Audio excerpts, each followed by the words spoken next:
Hello everyone, this is Funimrator here, and today I have yet another Husband on Telex creator story. So I'm well aware of the fact that some people probably are really sick of these stories and whatnot on my YouTube channel, but I do want to reassure you guys of one thing. I have a special surprise for some of the fans who were in my early YouTube days of a fan fiction type of franchise I was a big part of back when I was maybe 12 or 13. And I really, really wanted to give those fangirls a gift. So I'll get to that at the end of the video potentially, and I might consider revealing who it is that I just wrote a story for, but we'll get to that at the end of the video. I didn't even bother writing a title for this story because at the time that I was writing it, I already felt beyond stressed out. Pardon me, due to everything that's been happening, whether it be stuff along the lines of school, work, not work, I don't have a job, school, my mental health, my physical health, everything has been really difficult. And I think last night was one night that I finally breathed a little easier because I'm not trying to describe it, but I felt a weight lift off my chest, and I hope it stays that way. But anyway, I thought it would be nice to write a Vaggie Express reader, and I didn't make it a female or male reader. I know that Vaggie is confirmed to be a lesbian. I'm well aware of that, but I just thought that in case any Vaggie fanboys out there want her, I can write a gender neutral. Regardless of how you sexually identify, this is a gender neutral, so you're fine. And I felt like that this may be better, especially because, I'm a big Vaggie fangirl, and I know there are a lot of people who do like Vaggie. And before people start spamming me in the comments saying, how could you do this to Charlie? I'm like, listen, people ask for Vaggie. People seem to really like the Vaggie story I made prior, so I thought, why not do it again, but one that can help others. So this is basically an AU where Vaggie falls into our world where it has been until the show doesn't exist, yet the characters do. Don't ask me how that worked, I didn't really think it through. But hopefully you all enjoyed this story and whatnot, and yeah, let's get started. You walked up the long stairs to your apartment. When you did, you unlocked the door to find someone on your floor. That rhymed though. Confused, you walked over to it and saw a bloody person on the floor of your living room. You screamed like the baby you were in that moment. The person quickly bolted up and looked at the source of the noise, being you. You both stared at each other for the longest moment. You took that moment to look at this person. It appeared to be a girl with gray skin, long white hair, and an X on her left eye, as well as gothic-looking clothing. Your first thought was that it was a cosplayer. Why the fuck are you in my apartment, and who are you cosplaying as? She took that moment to look around and then stood up. I don't know why I'm here first. Second, I'm not cosplaying. Well, then why use your skin gray and why do you have an X as one of your eyes? She hesitated in her answer and looked off to the side. I'm a demon. You went silent. The gray skin looked as real as it could get, so it wasn't makeup. The X also looked real, but if it were makeup or a cosplay piece, it probably wouldn't look like that. Her face must have been one of pure shock because she quickly panicked. I don't know what I'm doing here. I just had a dream where I was falling into some portal, she said, and then she looked down, turning her gaze off to the side. I guess it wasn't a dream. You sighed and dropped your keys into the bowl beside your door. If you get that reference, by the way, more power to you.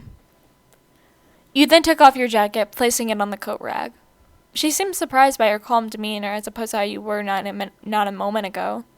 Well, not much we can do right now, you said with a sigh. My already stretched more thin than a piece of paper, so I'll just not go to class/work tomorrow. But for now, I'll get us something to eat. You looked at her with a gentle expression. She didn't respond, but her face spoke volumes. You both were eating some instant spicy ramen. You sadly couldn't afford much else, but you both seemed to enjoy it. Especially the girl. Then you realized you never asked her name, nor did she do the same for you. Hey, she said, cutting you out of your train of thought. What's your name? She said with the tiniest blush. You laughed. Funny you asked. I was just going to do the same. You then took another bite from your ramen. It's your name. Your name, last name. What about you?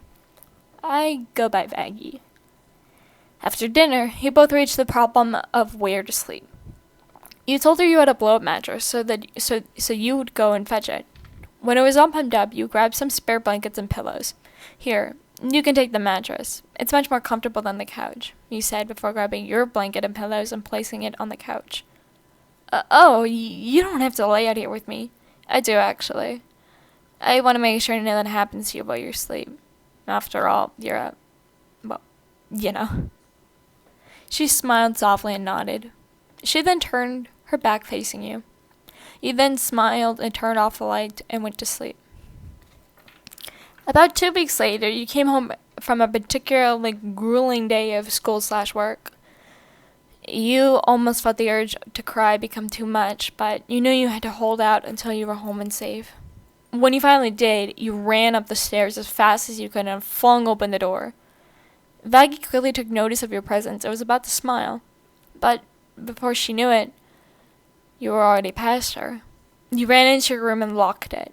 You face planted on the bed and cried. You were just praying to God that Vaggie would not disturb you. But you knew she was going to check up on you. Besides, it wasn't as though you were quiet in your cries. You were concerned the neighbors would quickly call the cops for the amount of noise you were making. But did that stop you? Sadly not. Vaggie took in that moment to take in what was happening. You were so upset you didn't even bother to take off your coat, put your keys in the bowl, or even close the door. She inhaled and went over to the front door. She peeked out from both corners to make sure no one was around, before gently shutting the door and locking it. You still hadn't calmed down just yet, so she thought she'd try to help.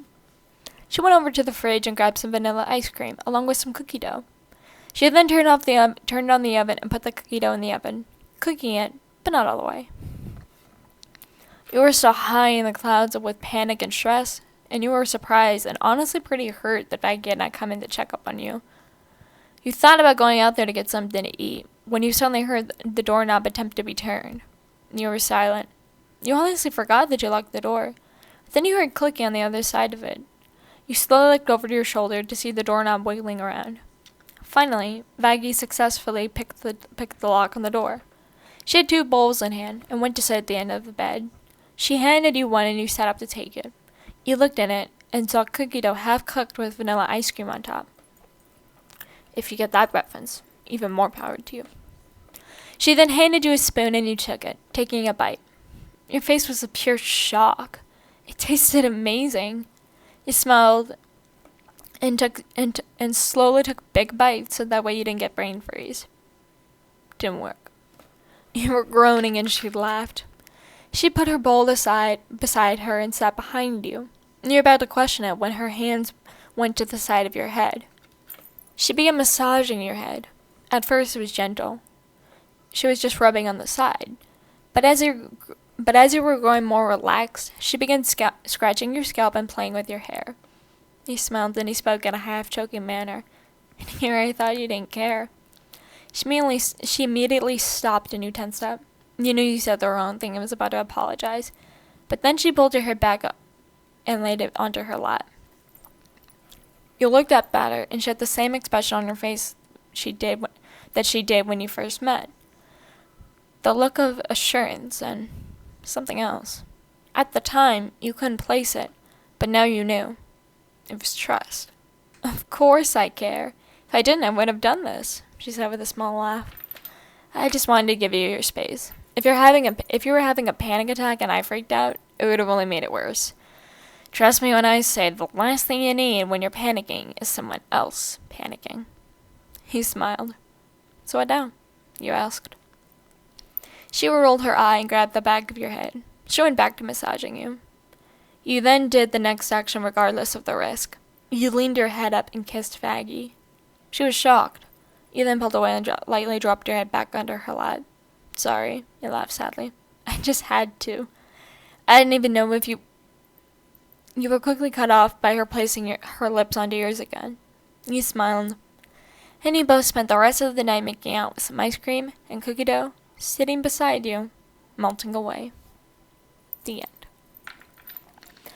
And I actually included the word count on this story for not really for fun, but more for like perspective, mainly because I was not at all expecting this story to be as long as it was. I remember I was at the 600 word mark, and I'm like, maybe I should stop here. But then I'm like, no. I want to do a stress X-rater, and I had to get the exposition out of the way for how Vaggie came. I wanted to do it, so I did it.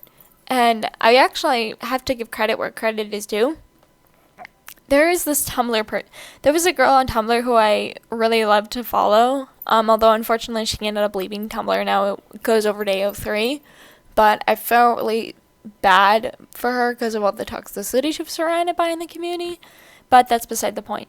She wrote this fanfic called Corrective Measures, and I may consider leaving a link in the description so you guys can read it. But it's an Alistair X reader, and it's very, very, very, very smutty. So do not read it if you're too young. Like, at least you should not be reading it if you're like not even 18. I get a slide though because I write it, so deal with it. But like I was saying, is that she wrote this story where Alistair comes into our world, and in that story we don't really get an explanation of how Alistair came up other than he just showed up one day. And I'm like, I mean, I like the story, but that part just really made me think, like, was it just like I don't know, it just really boggled me, because I'm like, if you're gonna give an AU where one of the has-been characters comes in, you might want to get a better exposition. But then I realized, oh wait, this is PWP, it's not gonna have it. And if you don't know what PWP is, it means porn without plot. So I guess whenever I think about it, I think the reason she didn't include all that was because A, the story was long enough by itself, and B, it was porn without plot, so you don't need the plot. But back to what I was saying, is that I got the idea from her where a character from the Has-Been crew shows up and they start like living with the person, and I'm like, that's a pretty cool idea. So I took it and I basically stretched it out to be about, I guess, not really just me, but a lot of people. I even remember I wrote on the author's note at the beginning of the story saying, I get the feeling that a lot of people are stressed out. So I made myself and those people a story. So I really enjoyed how it turned out. I may consider doing a part 2 to some of these stories. So if you guys would like any part 2s to any stories on my Wattpad book, then either you can go to the video where, for example, if you want a part 2 to the Alistair X Vader Spa Day, just go to that video or go to that story on Wattpad and just type in, I want a part 2, and I may consider doing it.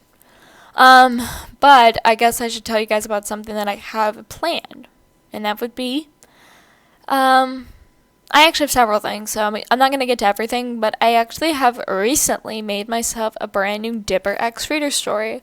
So you guys would best be on the lookout for that, because I'm really happy with how it turned out. It took forever to write because I just felt so weird writing it, because I'm 17 and Dipper's like 12, but I may consider, well, no, he turned 13 at the end of the series, but beside the point. I think I'm going to start making potentially older Dipper stories, like where he's older. That way it's kind of like balancing out. But either way, I really do hope all of you enjoyed this story, and I know that I forgot what I was going to say, and I felt stupid, but, you know, what can you do? But anyway, thank you all so very much for being a part of this massive collection of a channel where people are active in my community, where people are so sweet to me. I could not have asked for a better community, and I don't understand how I kept doing it. I don't understand how it got to this point, but I'm not complaining at all. So I think I'm gonna do something special for the 4,000 milestone, even though we're already at 4,100. Not complaining at all, but I need to start brainstorming some ideas of what to do. So if any of you have an idea of what I should do for the 4,000 subscriber milestone video, let me know, because I don't really know other than maybe a Q&A. So, but we'll get to that. Anyway, guys, I really do hope all of you enjoyed this story. The next 2 characters to have a story will be Angel Dust, which is, his story's already been written out. Hopefully Cherry Bomb will be done soon, but I also want to write a Luna story. So be on the lookout for those 3. And if you're not a Hazbin Hotel fan, I will be making more Marvel, more Teenage Mutant Ninja Turtle, and more Dipper stuff. I just don't have much time. So they will be delayed a little bit. But I'm still going to keep writing them. I'm not giving up on them. I'm going to keep doing them. So there's that. But anyway, enough of the rambling. We've already reached the 15-minute mark. So I'm going to go ahead and shut the fuck up now. And I love you all so very much. This is Spider-Mater, and I'll be seeing you all very soon. Bye-bye.